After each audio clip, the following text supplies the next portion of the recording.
ठीक है। हेलो दोस्तों, मेरा नाम कुमार, स्वागत है आपका माँ कोचिंग सेंटर में। तो दोस्तों, आज हम लोग सीखने वाले हैं संख्याओं के बारे में, जैसे प्राकृत संख्या, पूर्ण संख्या, अभाज्य संख्या, सम संख्या, विषम संख्या, भाज्य संख्या क्या होती है। दोस्तों, आप लोग इस संख्याओं के बारे में जानते ही होंगे, लेकिन आज थोड़ा सा कुछ अलग फॉर्म में चलेंगे हम लोग। जैसे प्राकृत संख्या क्या है दोस्तों? प्राकृत संख्या अर्थात इंग्लिश में इसको क्या बोलते हैं? Natural number. क्या बोलते हैं? Natural number.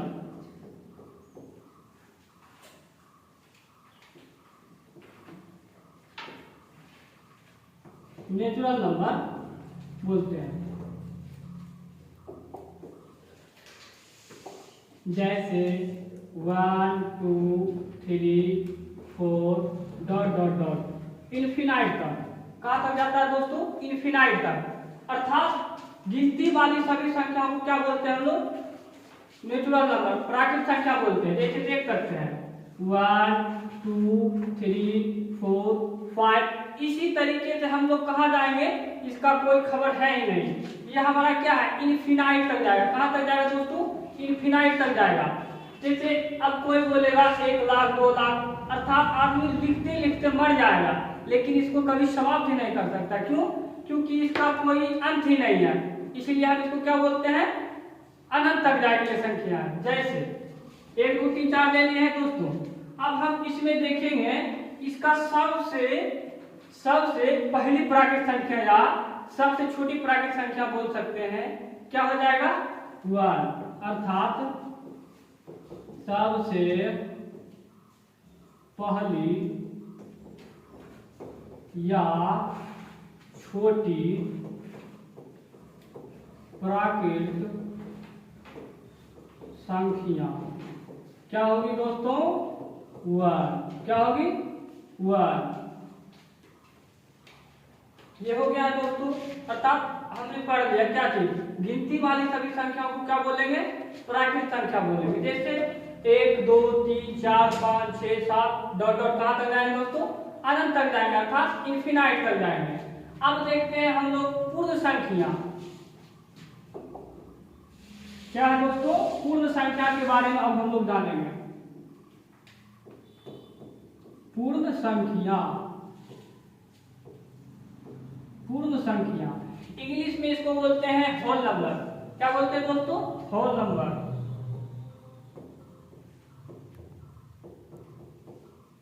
होल नंबर इसको बोलते हैं। तो दोस्तों, पूर्ण संख्या उसे बोलेंगे अर्थात जब गिनती वाली सभी संख्याओं में शून्य को शामिल हम कर देंगे तो वो पूर्ण संख्या कहलाएगी। जैसे क्या दोस्तों? 0 1 2 3 4 डॉट डॉट कहाँ तक जाएगा दोस्तों? इनफिनाइट तक। इसका भी कोई अंत नहीं है दोस्तों। कहाँ तक जाएगा? इनफिनाइट तक। तो इसमें हम क्या देख रहे हैं दोस्तों कि सबसे छोटी पूर्ण संख्या क्या हो जाएगी? 0। क्या हो जाएगी? 0। सबसे छोटी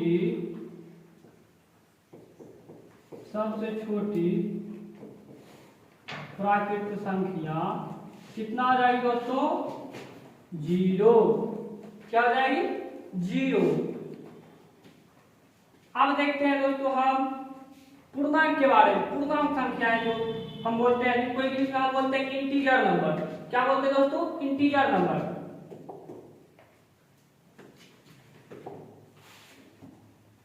पूर्णांक संख्या क्या है दोस्तों? पूर्णांक संख्या इंग्लिश में क्या बोलते हैं इसको? Integer number. Integer number. तो इंटीजर्स नंबर किसको बोलते हैं दोस्तों? तो इंटीजर्स नंबर बोलने से तात्पर्य होता है इसमें शून्य संख्याएं भी होनी चाहिए, धन संख्याएं भी होनी चाहिए, ऋण संख्याएं भी होनी चाहिए। जैसे हम लोग क्या देखेंगे? 0 से उधर साइड का जो भी नंबर आता है 1 2 3 4 5 डॉट डॉट कहाँ तक दोस्तों? इनफिनाइट तक। अब हम लोग 0 से पहले वाली सभी संख्या क्या हो जाएगी माइनस में, -1 -2 -3, ये कहाँ तक जाएगी दोस्तों, डॉट डॉट माइनस इंफिनाइट तक जाएगी। कहाँ तक, माइनस इंफिनाइट तक। तो इससे हमारा क्या पता चलता है दोस्तों, इसमें टोटल का टोटल धनात्मक संख्याएं भी हैं और क्या है, ऋणात्मक संख्याएं भी हैं और हमारा शून्य संख्याएं भी हैं। तो दोस्तों यहाँ पे शून्य संख्या कहने का मतलब ये होता है, शून्य यहाँ पे उदासीन धनात्मक है। क्या दोस्तों, उदासीन धनात्मक, क्या है, उदासीन धनात्मक संख्या है शून्य, उदासीन धनात्मक संख्या है शून्य। तो चलिए दोस्तों अब हम इन तीनों में कंपेयर करते हैं कि जैसे क्वेश्चन पूछ लिया जाता है कभी कभी कि सभी प्राकृत संख्याएं क्या पूर्ण संख्याएं हो सकती हैं। क्या प्रश्न, सभी प्राकृत संख्याएं क्या पूर्ण संख्याएं हो सकती हैं। तो देखते हैं दोस्तों, प्राकृत संख्या हमारा क्या होता है, 1 2 3 4 डॉट डॉट से लेकर कहां तक जाता है दोस्तों, इंफिनाइट तक जाता है। और पूर्ण संख्या हमारी क्या है, 0 1 2 3 4 डॉट डॉट कहां तक, इंफिनाइट तक जाती है। तो हमारा प्रश्न क्या था दोस्तों, सभी प्राकृत संख्याएं क्या पूर्ण संख्याएं हो सकती हैं। तो देख लीजिए दोस्तों, सभी प्राकृत संख्या कहने का मतलब ये हो गया है 1 2 3 4 5 6 7 डॉट डॉट इंफिनाइट तक। और पूर्ण संख्या क्या हो जाएगी, 0 से 1 2 3 4 डॉट डॉट इंफिनाइट तक। तो हम यहाँ पे देख रहे हैं दोस्तों, पूर्ण संख्याओं में हमारा क्या होता है, 0, क्या है, 0, लेकिन प्राकृत संख्या में 0 है। अर्थात इससे क्या पता चलता है दोस्तों कि सभी प्राकृत संख्याएं पूर्ण संख्याएं हो सकती है। कैसे, तो देखिए कितना है, 1 2 3 4 डॉट डॉट कहां तक, इंफिनाइट तक। तो ये सारी की सारी संख्याएं किस में आ सकती है दोस्तों, आती है पूर्ण संख्याओं में, 1 2 3 4 डॉट डॉट इंफिनाइट तक। तो इसका मतलब ये हो गया दोस्तों कि सभी प्राकृत संख्याएं पूर्ण संख्याएं होती हैं। लेकिन दोस्तों अगर पूछ लिया जाएगा कि सभी पूर्ण संख्याएं क्या प्राकृत संख्याएं होंगी, तो देख लीजिए दोस्तों क्या है, सभी पूर्ण संख्याएं प्राकृत संख्याएं होंगी, ऐसा हमारा सवाल है। तो क्या है इसमें, 0 है, 1 है, 2 है, 3 है, 4 है, डॉट डॉट कहां तक, इंफिनाइट तक है। लेकिन दोस्तों यहाँ पे क्या है, 1 2 3 4 डॉट डॉट इंफिनाइट तक है। लेकिन हम इस नेचुरल नंबर में क्या देख रहे हैं दोस्तों, शून्य है ही नहीं। क्या है, शून्य है ही नहीं। तो इससे हमारा क्या पता चलेगा दोस्तों कि सभी पूर्ण संख्याएं सभी प्राकृत संख्याएं नहीं हो सकती हैं। अर्थात सभी पूर्ण संख्याएं प्राकृत संख्याएं हो ही नहीं सकती। क्यों, क्योंकि इसमें तो 0 है ही नहीं। इसीलिए ये हमारा क्या हो जाएगा, क्वेश्चन गलत हो जाएगा। क्यों, क्योंकि हमारा प्रश्न था ये कि सभी पूर्ण संख्याएं प्राकृत संख्याएं होती हैं या नहीं। तो इसका आंसर क्या आ जाएगा दोस्तों, नहीं। क्यों, क्योंकि नेचुरल नंबर में हमारा शून्य आता ही नहीं है। तो अब देखते हैं दोस्तों पूर्णांक संख्या में, इंटीजर नंबर में देखते हैं। इंटीजर नंबर में हम क्या देखेंगे दोस्तों, और हमने दिखाई भी दे रहा है दोस्तों क्या चीज, कि टोटल का टोटल नेचुरल नंबर, टोटल का टोटल नेचुरल नंबर हमारा इस पूर्णांक संख्या में आ रहा है। देख सकते हैं 1 2 3 4 5 डॉट डॉट अनंत तक टोटल का टोटल नेचुरल नंबर इस इंटीजर नंबर में है कि नहीं है। तो ये क्या कहा जाएगा दोस्तों, अर्थात हम बोल सकते हैं सभी प्राकृत संख्याएं पूर्ण संख्याएं होती हैं। क्यों होती हैं, क्योंकि आप देख सकते हैं 1 2 3 4 डॉट डॉट अनंत तक है। तो ये नेचुरल नंबर में हमारा यही है दोस्तों, टोटल की टोटल संख्या इसमें सम्मिलित है। अर्थात सभी प्राकृत संख्याएं पूर्ण संख्याएं होती हैं।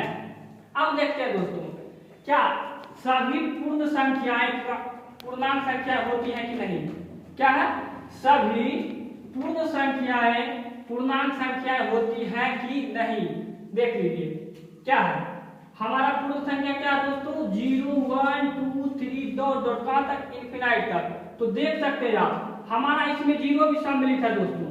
क्या है, 0 1 2 3 4 5 डॉट डॉट कहां तक है दोस्तों, अनंत तक। इससे हमें क्या पता चलता है कि सभी पूर्ण संख्याएं पूर्णांक संख्याएं होती हैं।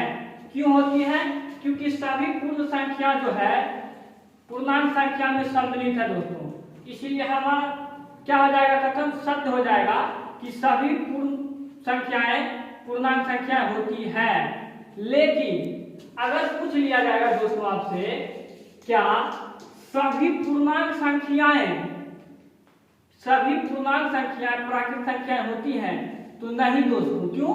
क्योंकि हमारे पूर्णांक संख्या में क्या क्या आता है दोस्तों, हमारा इसमें धनात्मक ऋणात्मक भी आता है, धनात्मक भी आता है और शून्य भी आता है। तो हम यहाँ से देख सकते हैं दोस्तों 1 2 3 4 5 6 तो है जो कि नेचुरल नंबर में है, लेकिन हम यहाँ क्या देख रहे हैं, ना ही जीरो है ना ही माइनस वाली सभी संख्याएं हैं।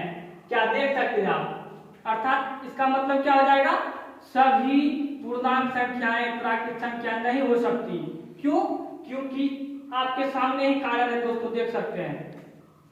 और उसी तरह देखेंगे सभी पूर्णांक संख्याएं क्या नहीं होगी दोस्तों, पूर्ण संख्याएं नहीं होंगी। क्यों?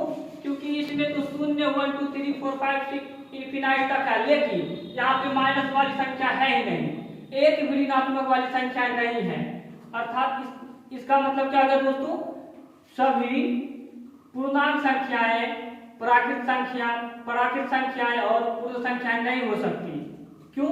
क्योंकि इसमें हमारा टोटल का टोटल ऋणात्मक वाली भी संख्याएं हैं, और हम देख रहे हैं क्या थी प्राकृत संख्याओं में, और क्या है पॉजिटिव, क्या है पॉजिटिव 1 से लेकर के अनंत तक, और पूर्ण में भी देख रहे हैं 0 से लेकर कहां तक है, अनंत तक। लेकिन इन दोनों में कहीं भी ऋणात्मक संख्या हमें नहीं मिल रही है। तो दोस्तों आप लोग समझ गए होंगे, पूर्ण संख्याएं प्राकृत संख्याएं पूर्णांक संख्याएं समझने में कोई परेशानी नहीं हुई होगी। तो दोस्तों अब हम लोग आगे देखते हैं अभाज्य संख्या। क्या देखते हैं? अभाज्य संख्या। क्या दोस्तों? अभाज्य संख्या। अभाज्य संख्या क्या दोस्तों? अभाज्य संख्या, प्राइम नंबर। क्या इंग्लिश में क्या बोलते हैं इसको? Prime number. प्राइम नंबर बोलते हैं दोस्तों। अब देखते हैं प्राइम नंबर किसको बोलते हैं दोस्तों, समझिएगा। जैसे प्राइम नंबर उस संख्या को, उस नंबर को बोलते हैं दोस्तों जो एक और स्वयं के अलावा किसी दूसरी संख्या से विभाजित नहीं होती है। जैसे हम यहाँ पे बोल सकते हैं दोस्तों 2 3 और क्या दोस्तों 2 3 और क्या यहाँ पे लिख सकते हैं 2 3 5 7 8 नहीं होगा, 9 नहीं होगा, 10 नहीं होगा, 11। इसी तरह से दोस्तों हमारा ये भी, इसका भी कोई पता नहीं है कि ये कहाँ तक जाएगा। अर्थात इसको एक तरह से बोल सकते हैं कि इनफिनाइट तक ये भी जाएगा। जैसे हमने क्या बोला दोस्तों कि वह संख्याएं जो एक और स्वयं के अलावा किसी दूसरी संख्या से विभाजित नहीं होती है। जैसे अगर हम इसका देखेंगे दोस्तों, विभाजित करेंगे तो ये 1 से होगा और केवल अपने स्वयं से होगा। जैसे 1 और 2, अर्थात बोल सकते हैं कि इसका फैक्टर मात्र 2 ही होगा। कितना फैक्टर होगा दोस्तों? अर्थात गुणनखंड 1 और 2 होगा। और उसी तरह से हम देखेंगे 3 का, तो 1 और 3 होगा। 5 का फैक्टर क्या हो जाएगा दोस्तों? 1 होगा और 5 होगा। 7 का फैक्टर क्या होगा दोस्तों? 1 होगा और 7 होगा। इसी तरह से हम टोटल की टोटल अभाज्य संख्याओं को देख सकते हैं। मात्र इनका 2 ही फैक्टर होता है। अभाज्य संख्याएं जो भी हो सभी का मात्र 2 फैक्टर होता है दोस्तों। जैसे देख रहे हैं आप, अगर आप देखिएगा 30 कितना है? 13 है, तो 13 का भी मात्र 2 ही फैक्टर निकलेगा, 1 और 30, मात्र 2 ही। अर्थात इससे क्या पता चलता है दोस्तों, अभाज्य संख्याएं वे संख्या हैं जिनका फैक्टर मात्र 2 हो, 1 हो और स्वयं हो खुद।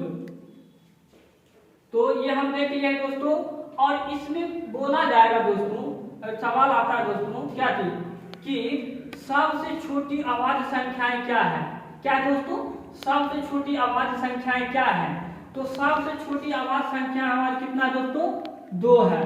सबसे छोटी अभाज्य संख्या कितनी है? 2 है। सबसे छोटी अभाज्य संख्या होने के बाद भी दोस्तों ये सबसे छोटी सम अभाज्य संख्याएं भी हैं। क्या है दोस्तों? सबसे छोटी सम अभाज्य संख्या है। क्या है? सबसे छोटी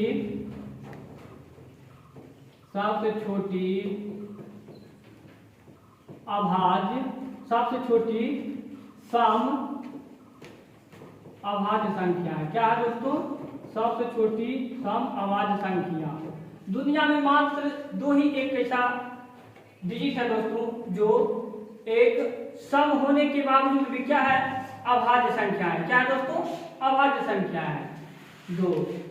अगर पूछ लिया जाएगा दोस्तों कि सबसे छोटी या सबसे पहली विषम अभाज्य संख्याएं कितनी है दोस्तों, तो हमारा कितना आ जाएगा दोस्तों? 3 हो जाएगा। क्यों? क्योंकि आप देख ही रहे हैं तो हमारा क्या है? सम संख्या होने के साथ साथ क्या है? अभाज्य सम संख्या है दोस्तों। और 3 हमारा क्या है? विषम संख्या है। क्या दोस्तों? विषम संख्या के साथ साथ अभाज्य संख्या है। अर्थात बोल सकते हैं सबसे छोटी विषम अभाज्य संख्या कितना है दोस्तों? 3। यहां लिख देते हैं सबसे छोटी विषम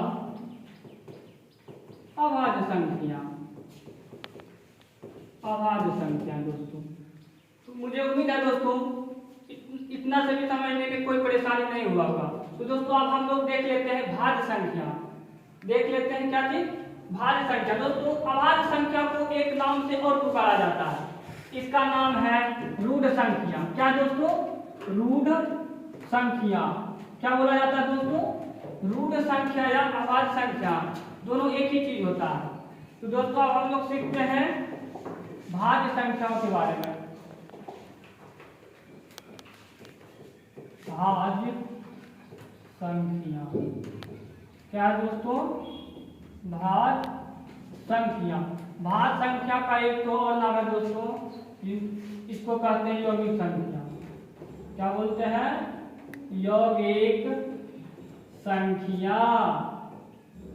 क्या दोस्तों? यौगिक संख्या। तो देखिए दोस्तों यौगिक संख्या किसे कहेंगे? तो वह संख्याएं जो एक और स्वयं के अलावा किसी दूसरी संख्या से भी विभाजित हो, तो वही क्या कहलाएंगे दोस्तों? भाज्य संख्या। जैसे देख सकते हैं दोस्तों कितना है? 4, 6, 7 नहीं होगा, 8 होगा, 9 होगा, 10 होगा, 11 नहीं होगा, 12 होगा। इसी तरह से दोस्तों ये भी इनफिनाइट तक जाती है। तो हम यहाँ पे देख रहे हैं क्या चीज? भाज्य संख्या के बारे में। 4, 6, 8, 9, 10, 12, उसी तरीके से हो जाएगा 14, 15, 16, 17 नहीं होगा दोस्तों। क्यों? 17 हमारा हो जाता है अभाज्य संख्या है। तो अब इतना समझने के बाद अब इसमें देखते हैं क्या चीज है? 4 क्या था दोस्तों? 4 क्या है? सबसे छोटी भाज्य संख्या है। क्या है दोस्तों? सबसे छोटी भाज्य संख्या। सबसे छोटी भाज्य संख्या। क्या है दोस्तों? सबसे छोटी भाज्य संख्या कितना है? 4। अर्थात हम कह सकते हैं कि भाज्य संख्या वह है जिनके 2 से अधिक फैक्टर होते हैं। अर्थात जब हम इनका गुणनखंड निकालेंगे तो 2 से अधिक संख्याओं से कटेगा। जैसे देख सकते हैं दोस्तों हमारा क्या है? 4 है। ये 1 से भी कटेगा दोस्तों, 2 से भी कटेगा और खुद स्वयं से भी कटेगा, अर्थात 4 से भी कट जाएगा। यहाँ से हमारा स्पष्ट हो गया दोस्तों कि भाज्य संख्या वह है जिनके 2 से अधिक फैक्टर होते हैं। जैसे 1, 2, 4 डिवाइड होने में। अब देखते हैं दोस्तों 6 के बारे में। 6 कितना डिवाइड होगा? 1 से, 3 से, 6 से, अर्थात 2 से अधिक फैक्टर मिल रहे हैं और 2 से भी विभाजित होते हैं दोस्तों। देख रहे हैं 2 से अधिक फैक्टर बन रहे हैं इनके, अर्थात इन्हीं को क्या बोलते हैं? भाज्य संख्याएं। अब देखते हैं दोस्तों यहाँ पे पूछ लिया जाएगा कि सबसे छोटी भाज्य संख्याएं क्या होती है? तो क्या होती है दोस्तों? 4। कितना होती है? 4। ये हो गया दोस्तों सबसे छोटी भाज्य संख्या। लेकिन यहाँ पे एक तो सवाल और बन रहा है दोस्तों, अगर पूछ लिया जाएगा सबसे छोटी विषम भाज्य संख्याएं क्या होंगी, या सबसे पहली विषम भाज्य संख्याएं कितना होगी दोस्तों, तो 9। कितना होगी, 9। यहाँ पे देख रहे हैं हम कितना है, 9, जो कि सबसे छोटी या सबसे पहली विषम भाज्य संख्याएं हैं। देख सकते हैं यहाँ पे इनका फैक्टर क्या आ जाएगा दोस्तों, 1 3 9। ये इतनी सारी संख्याओं से क्या होगी, विभाजित होगी। तो देख रहे हैं दोस्तों अधिक फैक्टर आ रहा है। ये भी सवाल आप कभी सोचे भी नहीं होंगे कि 9 इसका सबसे छोटी भाज्य संख्या होते हैं। देख रहे हैं ना दोस्तों, इतना सारा हो गया दोस्तों, समझने में कोई परेशानी नहीं होनी चाहिए। अगर कहीं परेशानी हो तो आप कमेंट में जरूर बताइएगा दोस्तों। तो इतना समझने के बाद अब हम आगे चलते हैं। अब हम समझते हैं दोस्तों सहअभाज्य संख्याओं के बारे में। किसके बारे में, सहअभाज्य संख्याओं के बारे में जानते हैं।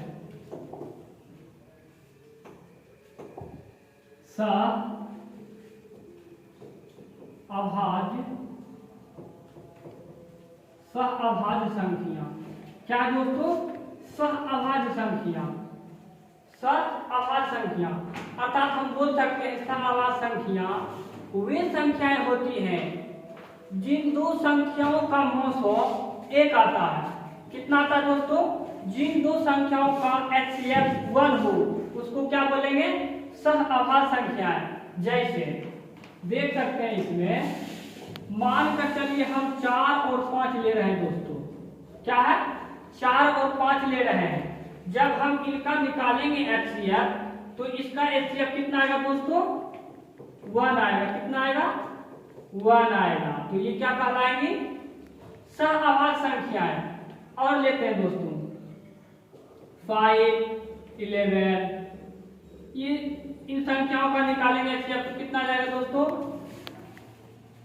HCF कितना आ जाएगा, 1। तो यही सहअभाज्य संख्या है दोस्तों। अब हम चलते हैं जुड़वा सहअभाज्य संख्या किसको बोलते हैं दोस्तों, क्या है, जुड़वा सहअभाज्य संख्याएं। क्या है दोस्तों, जुड़वा सहअभाज्य संख्याओं के बारे में भी जान लेते हैं। क्या है, जुड़वा सहअभाज्य संख्या। क्या दोस्तों, जुड़वा सहअभाज्य संख्या किसको बोलेंगे, तो दोस्तों जुड़वा सहअभाज्य संख्या वे संख्याएं होते हैं जब दो अभाज्य संख्याओं के बीच में एक भाज्य संख्या आती है। क्या दोस्तों, जब दो अभाज्य संख्याओं के बीच में एक भाज्य संख्याएं आती हैं तो उन्हें क्या बोलते हैं दोस्तों, जुड़वा सहअभाज्य संख्या। जैसे देख सकते हैं मान कर चलिए यहाँ लेते हैं 3 4 5। यहाँ पे आप क्या देख रहे हैं दोस्तों, 3 भी हमारा क्या है, अभाज्य संख्या, 5 भी हमारा अभाज्य संख्या है। लेकिन यहाँ बीच में क्या रहा है, भाज्य संख्या। 4 हमारा क्या है, भाज्य संख्या। तो क्या बोलेंगे दोस्तों, जिन दो अभाज्य संख्याओं के बीच में हमारा भाज्य संख्या आ जाएगा तो वही क्या कहलाएगा, सहअभाज्य संख्या। और लेते हैं दोस्तों, जैसे ले लेते हैं 17 18 एंड 19 अर्थात 17 18 और 19। यहाँ देख सकते हैं दोस्तों 17 भी हमारा अभाज्य संख्या है और 19 भी हमारा अभाज्य संख्या है। लेकिन 18 हमारा क्या दोस्तों, भाज्य संख्या है। क्यों, क्योंकि इनका फैक्टर केवल 1 और 17 ही होगा। इसका फैक्टर 1 और 17 ही होगा। लेकिन जब 18 का फैक्टर देखेंगे दोस्तों, गुणनखंड करेंगे कितना आ जाएगा, 1 होगा, 2 होगा, 3 होगा, 6 होगा और क्या होगा, 9 होगा और क्या होगा दोस्तों, 18 होगा। अर्थात इतने सारे फैक्टर निकल रहे हैं। तो इससे क्या पता चलता है दोस्तों, यही हमारा क्या है, सहअभाज्य संख्याएं। तो दोस्तों मुझे उम्मीद है कि आप लोगों को समझने में कोई कठिनाई नहीं होगी। तो दोस्तों फिर अगले वीडियो में हम मिलेंगे। परिमेय संख्या, अपरिमेय संख्या और वास्तविक संख्या, काल्पनिक संख्या क्या होती है, उनके बारे में हम लोग जानेंगे। तो अभी तक दोस्तों इतना ही रहने देते हैं। अगर वीडियो आपको अच्छी लगी हो दोस्तों तो आप लाइक और कमेंट जरूर करें, सब्सक्राइब भी कर लें। थैंक यू दोस्तों, धन्यवाद।